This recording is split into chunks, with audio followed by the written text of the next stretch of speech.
NBA YoungBoy is free. The pardon is signed. The ankle monitor is gone. House arrest ended.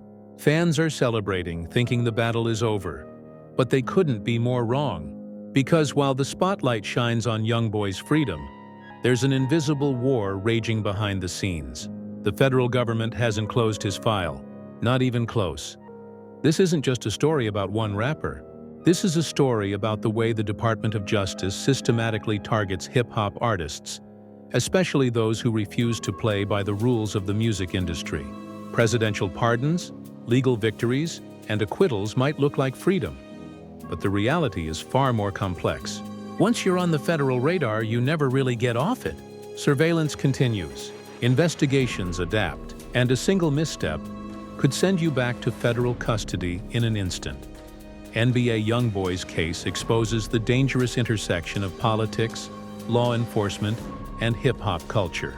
Trump's pardon didn't erase his criminal record. It didn't remove his gang classification, and it certainly didn't stop the feds from watching. This is a story of a rapper who won his trial, gained national attention, and yet remains under federal scrutiny. Today, we're diving deep into this high-stakes scenario. How the DOJ weaponizes RICO laws against rap labels, how political strategies intersect with celebrity clemency, and why NBA YoungBoy's freedom is more complicated than the headlines suggest. By the end of this video, you'll understand why presidential pardons are temporary, why federal monitoring never sleeps, and why YoungBoy's situation is one of the most dangerous in modern hip-hop history. Buckle up, because the story you think you know is just the beginning. Before we dive into NBA YoungBoy's personal legal battles, you need to understand the bigger picture. The federal government's systematic targeting of hip-hop artists. This isn't random. It's coordinated, strategic, and relentless. Over the last decade, cases like YSL, Casanova, and other rap collectives have shown a disturbing pattern. The DOJ has weaponized RICO laws, originally designed to dismantle the mafia, to classify rap labels and crews as criminal organizations. And this strategy is only getting stronger. Take Never Broke Again, YoungBoy's label. To federal authorities, it's not just a record label. It's classified as a criminal street gang. That designation doesn't disappear with a pardon or a legal victory. Every member, associate, and even people loosely affiliated are permanently flagged in federal databases. That means YoungBoy's freedom on paper doesn't translate to freedom in practice. Every move he makes, every interaction with law enforcement, is monitored and documented. This approach is rooted in what some call the YSL blueprint. In May 2022, Young Thug and 27 YSL members were arrested in a massive coordinated raid across Atlanta. Prosecutors didn't just target individuals. They argued that the label itself was a gang, and that the music, videos, and even social media posts were evidence of criminal conspiracy. Lyrics were treated as literal confessions. Jewelry, hand signs, and aesthetic choices were classified as gang symbols. Federal agents combined traditional surveillance with advanced social media monitoring and lyrical analysis to build airtight RICO cases. The implications are chilling. If you're a successful rapper with ties to street culture, your creativity itself can be used against you. Every bar you write, every video you release, every Instagram post can be evidence of conspiracy.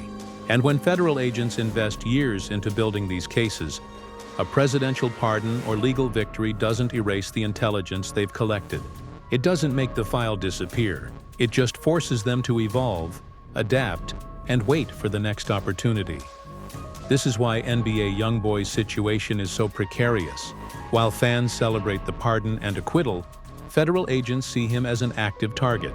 He's independent, successful without major label control, and openly references street life in his music.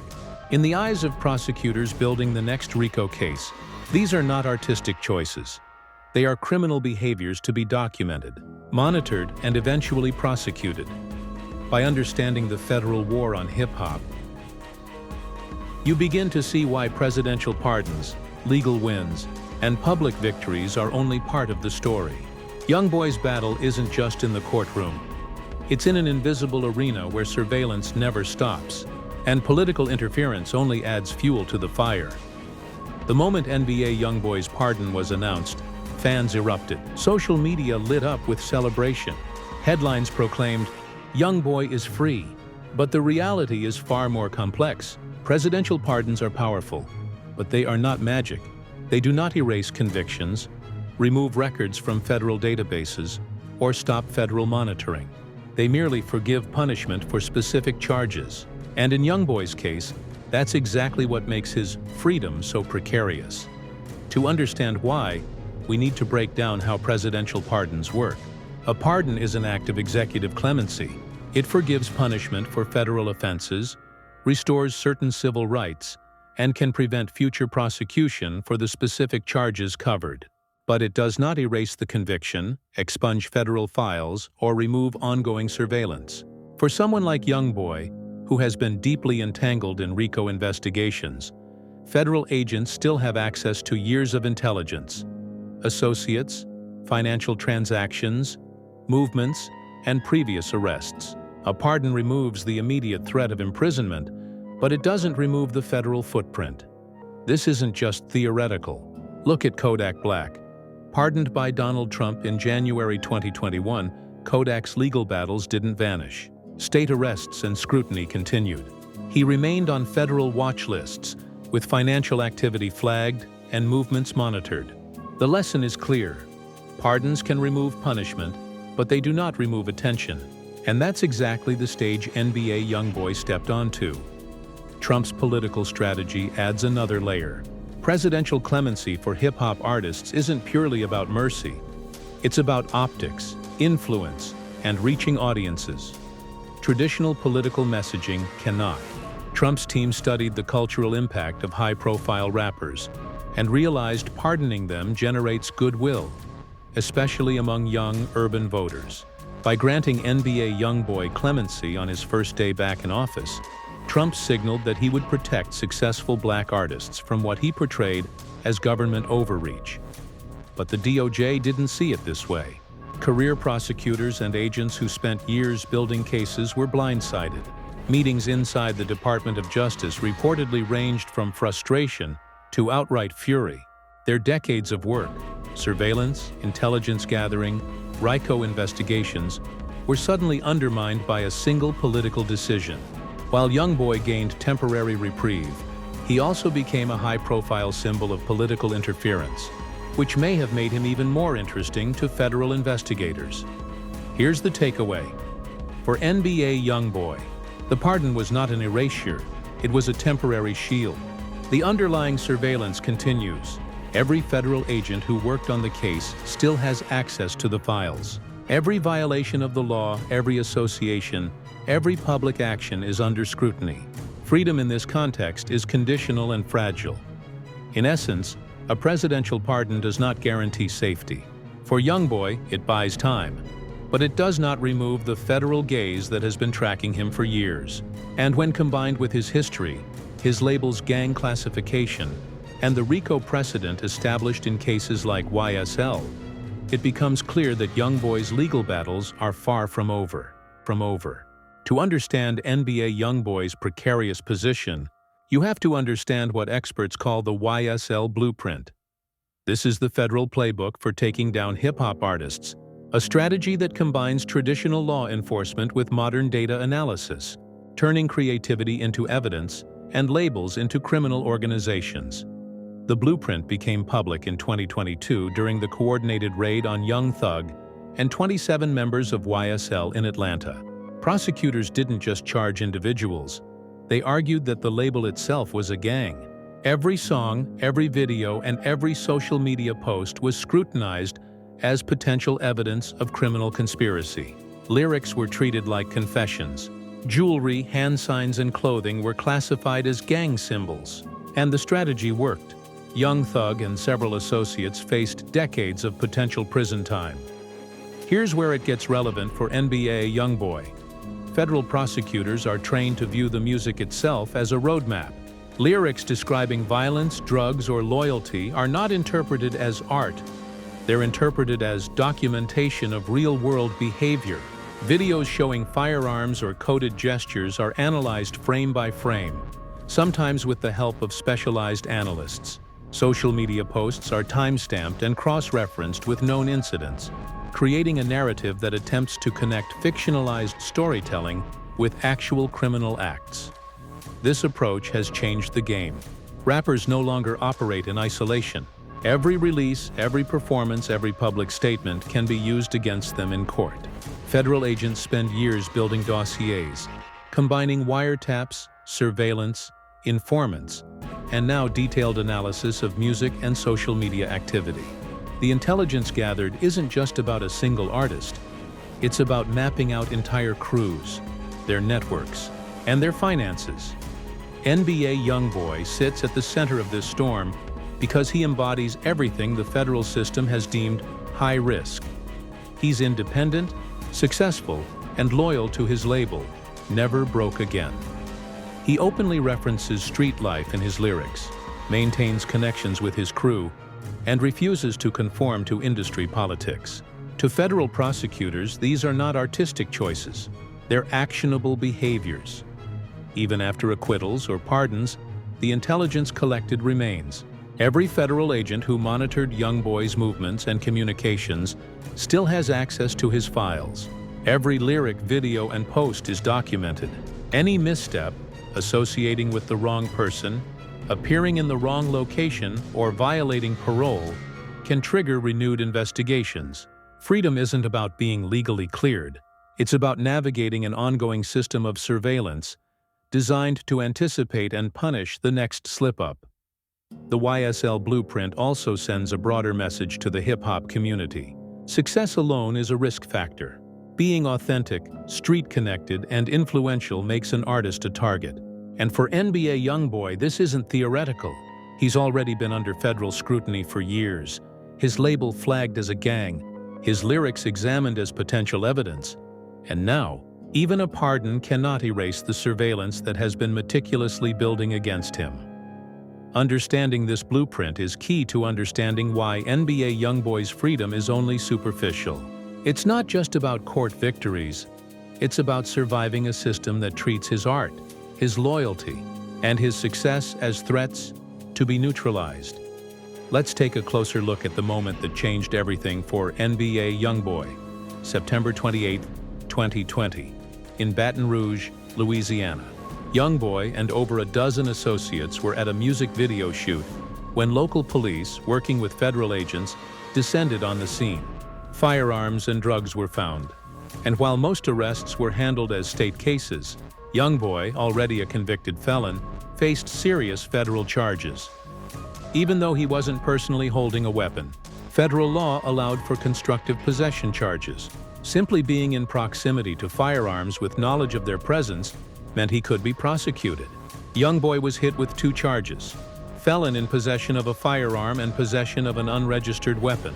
Mandatory minimum sentences loomed, with the possibility of a decade in federal prison. The stakes were enormous.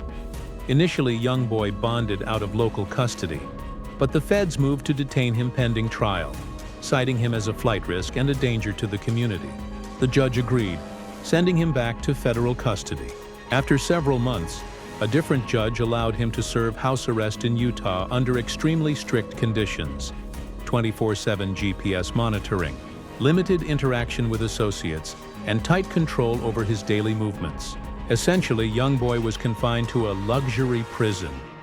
He couldn't leave for studios or concerts, couldn't perform, and was isolated from his crew and hometown. But here's where it gets fascinating. During this forced isolation, YoungBoy turned a limitation into a creative advantage. He recorded prolifically at home, dropping multiple projects while under federal supervision. Yet, while he was productive, the psychological toll was immense. Being watched constantly, stripped of normal freedoms, and removed from the environment that had shaped his life, created a kind of psychological prison. It wasn't just physical restriction. It was an intense mental strain that affected every aspect of his life. During this time, fans noticed something else: a visible transformation. YoungBoy's social media posts shifted toward Bible verses, introspective thoughts, and themes of spirituality and personal growth. Was this genuine self-reflection, or a strategic move to appear reformed to federal authorities? Likely it was both. Forced isolation can lead to real introspection. But YoungBoy was also aware that federal agents were watching. Every post, every song, every message was potentially scrutinized for signs of continued criminal activity. Federal authorities don't take claims of transformation at face value. Agents look for patterns of behavior, not just public statements. Even if YoungBoy genuinely sought peace, every interaction, every business move, every association was monitored. The optics of rehabilitation could help him legally, but the surveillance infrastructure meant he was never truly off the radar. This period also showcased the duality of YoungBoy's situation. Legally limited, but culturally powerful. Despite confinement, his music reached millions, proving that even under federal supervision, his influence and brand couldn't be contained. Yet every success also made him a more interesting target. His creative output, fan loyalty, and continued visibility ensured federal agencies had reason to continue watching. In essence, YoungBoy's Utah house arrest was more than a legal constraint. It was a psychological battlefield.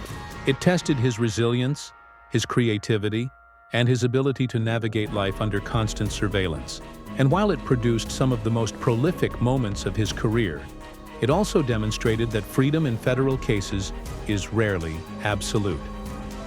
January 20th, 2025, Trump's second inauguration day. Among a flurry of executive actions, one name stood out: Kentrell Deshaun Gaulden, also known as NBA YoungBoy. Fans celebrated, headlines proclaimed freedom. But behind the scenes, the reaction was far from celebratory. First, let's understand the scope of the pardon. While YoungBoy had previously been acquitted on federal firearms charges, he still faced pending matters and possible violations of pretrial conditions. Trump's pardon was comprehensive for all federal gun-related charges, restoring civil rights, removing immediate legal restrictions, and allowing him to travel freely. But here's the critical point. It did not erase his federal record, remove him from law enforcement databases, or stop federal surveillance. In practical terms, he was temporarily shielded, not erased. The political calculation behind this pardon was precise. During his first term, Trump had pardoned high-profile rappers like Lil Wayne and Kodak Black, recognizing that hip-hop culture carries significant influence over young urban voters. Pardoning NBA YoungBoy on day one was designed to create cultural impact, generate massive social media discussion, and position Trump as a figure willing to fight the system for successful black artists. This wasn't random, it was strategy. The Louisiana factor also played a role. As a swing state, Louisiana's urban areas, particularly Baton Rouge and New Orleans, are politically significant. NBA YoungBoy, as one of Louisiana's biggest cultural exports, carried weight with local fans. By granting clemency to a beloved artist, Trump not only reinforced his broader hip-hop clemency strategy, but also targeted a state with electoral importance. Pardoning YoungBoy was symbolic, strategic, and highly visible. However, the Department of Justice did not see it the same way. Career prosecutors and federal agents who had spent years building cases against YoungBoy were blindsided. Meetings reportedly ranged from disbelief to outright fury. Their meticulous work, surveillance, intelligence collection, RICO investigations, was suddenly undermined by a political decision. Some DOJ staff argued that the pardon undermined the justice system, creating the perception that fame can influence outcomes. FBI agents and ATF divisions, who had dedicated thousands of hours to monitoring YoungBoy, felt their work had been invalidated. Yet the practical consequence for the feds was clear. NBA YoungBoy became even more interesting. Pardoned or not, he remained under scrutiny. Agents knew that the pardon did not eliminate the intelligence they had gathered. They continued to monitor his associates, finances, and public activity. Every lyric, every social media post, every new collaboration was potential evidence. Freedom in this case was conditional and fragile. Trump's pardon also shifted the legal and political landscape for future artists. Lawyers now consider public influence and fan mobilization as part of defense strategy. hoping to generate political pressure for clemency. The intersection of celebrity, criminal defense, and political strategy became a new layer of legal maneuvering, one that could benefit some, but also make federal prosecutors more aggressive, anticipating attempts at executive intervention. In essence, the 2025 pardon was more than a legal act. It was a cultural and political statement. It showed that presidential clemency could intersect with hip-hop influence, but it also exposed the limits of such power. While NBA YoungBoy was temporarily freed, federal agencies maintained access to decades of investigative intelligence. The pardon bought time, but it did not erase the federal gaze. And for YoungBoy, surviving this system requires not just legal skill, but strategic navigation of a world where politics, culture, and law enforcement collide. Even after the 2025 pardon, NBA YoungBoy's life did not return to normal. While legally freed from federal gun charges, the underlying system of monitoring and intelligence gathering remained intact. This is the reality for high-profile hip-hop artists who have been under federal scrutiny. Freedom is rarely absolute, and visibility equals vulnerability. Federal agencies, including the FBI, ATF, and DEA, continue to maintain detailed files on YoungBoy. These include his associates, business ventures, travel patterns, and social media activity. Every post, comment, or collaboration can be flagged as potential evidence. Even if YoungBoy acts lawfully, his history keeps him under a magnifying glass. This is not paranoia. It's a standard federal practice for individuals who were previously considered high risk. The classification of Never Broke Again as a criminal street gang complicates matters further. Every member, associate, and affiliate of the label remains in federal databases with this designation. In practical terms, anyone connected to YoungBoy can trigger interest from law enforcement. Whether it's a music video with visible firearms, a social media post referencing street life, or an innocent gathering of label members, federal agents can interpret these as signs of ongoing criminal activity. The intelligence gathered over the past years provides a roadmap that is difficult to escape. GPS tracking, financial monitoring, and surveillance footage give agencies the ability to anticipate behavior, detect potential violations, and intervene if necessary. This means YoungBoy must constantly navigate a landscape where a simple misstep could trigger legal consequences, even for actions that would be perfectly legal for anyone else. Beyond law enforcement, the psychological impact of this persistent surveillance cannot be overstated. Knowing that every movement is potentially watched, every decision can be scrutinized, creates a unique kind of pressure. YoungBoy's Utah house arrest years were one thing, but post-pardon monitoring is subtler and more insidious. It forces constant awareness, careful planning, and strategic public appearances. The stress of this constant observation can influence both personal and professional choices, from collaborations to tours to public statements. This ongoing monitoring also affects the label itself. Never Broke Again, as an entity, operates under a cloud of federal attention. Business transactions, partnerships, and even distribution deals can be scrutinized. Any legal misstep by label affiliates could reflect back on YoungBoy, making him a perpetual figure of interest for federal agencies. This extends beyond the artist himself. His crew, managers, producers, and collaborators all navigate the same federal shadow. The post-pardon scenario is a testament to the long reach of the federal system. A pardon removes immediate legal consequences, but it doesn't erase history, surveillance, or institutional knowledge. NBA YoungBoy's fans may see celebration and freedom, but the federal gaze continues quietly, persistently, and effectively. In practical terms, YoungBoy's life is a balancing act. Every move must consider legal safety, fan expectations, and business growth, all while under the invisible eye of federal agencies. This is freedom in name only, and it highlights the reality for any artist who rises to prominence while connected to street-affiliated labels. Victory in court, or clemency in politics, does not guarantee peace. The system adapts, evolves, and watches. Ultimately, this period illustrates the stark reality of modern hip-hop in the federal age. Success and independence can make artists targets, and even presidential pardons are temporary shields in a long-standing surveillance ecosystem. For NBA YoungBoy, the fight for autonomy continues, not in the courtroom, but in every decision he makes moving forward. So where does NBA YoungBoy stand today? Legally, he's free, thanks to Trump's 2025 pardon, but practically, he's never been more aware of the federal spotlight. Every move he makes is weighed against his past, the ongoing scrutiny, and the potential for future investigations. This is the reality for any high-profile hip-hop artist who has crossed paths with federal law enforcement. Freedom is always conditional, and every decision has consequences.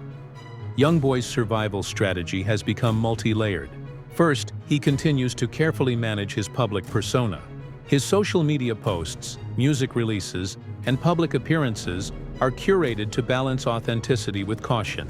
Every lyric is scrutinized by fans and federal agents alike, meaning he has to maintain his street credibility while avoiding anything that could be construed as evidence of criminal behavior. Second, he's become more strategic with his business operations. Never Broke Again operates like both a record label and a network of affiliated artists, producers, and collaborators. YoungBoy's decisions regarding tours, partnerships, and financial transactions are now informed by legal counsel to minimize exposure. Every contract, every payment, and every collaboration is evaluated for risk, ensuring he doesn't unintentionally provide the feds a reason to re-engage. Third, YoungBoy is acutely aware of his associates. Because Never Broke Again is still classified as a gang by federal authorities, every person in his circle is a potential vector for legal trouble. This creates a unique leadership challenge, maintaining loyalty and trust within the crew while ensuring no one triggers federal attention. It's a balancing act between protecting his brand, his personal freedom, and the freedom of those around him. On a psychological level, YoungBoy's experience has undoubtedly shaped him. Years of house arrest, intense scrutiny, and legal battles have fostered a heightened sense of awareness and caution. Publicly, he presents confidence and resilience. But privately, these experiences have created a calculated approach to life, music, and business. Every move is part of a long-term survival strategy, one that acknowledges both the opportunities and dangers of high-profile independence in hip-hop. The broader implications are significant for the hip-hop industry. YoungBoy's experience underscores the systemic nature of federal targeting of street-connected artists. Presidential pardons provide temporary relief, but they do not erase the intelligence infrastructure, nor do they remove the institutional memory of federal agencies. YoungBoy's story is now a blueprint for other artists. Navigate carefully, manage exposure, and understand that political intervention is no substitute for legal vigilance. Looking forward, the landscape remains uncertain. Future administrations may take a different approach, but the precedent has been set.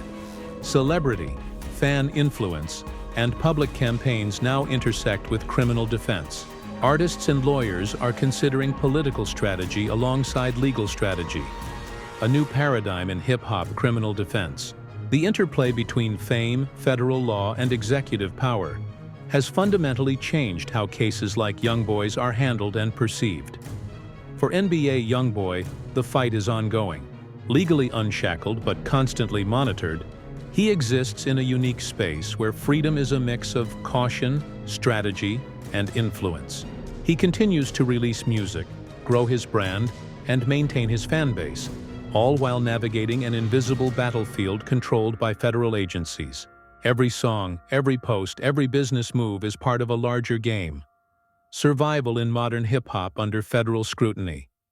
In conclusion, NBA YoungBoy's journey highlights a critical lesson. Freedom in the federal system is rarely absolute.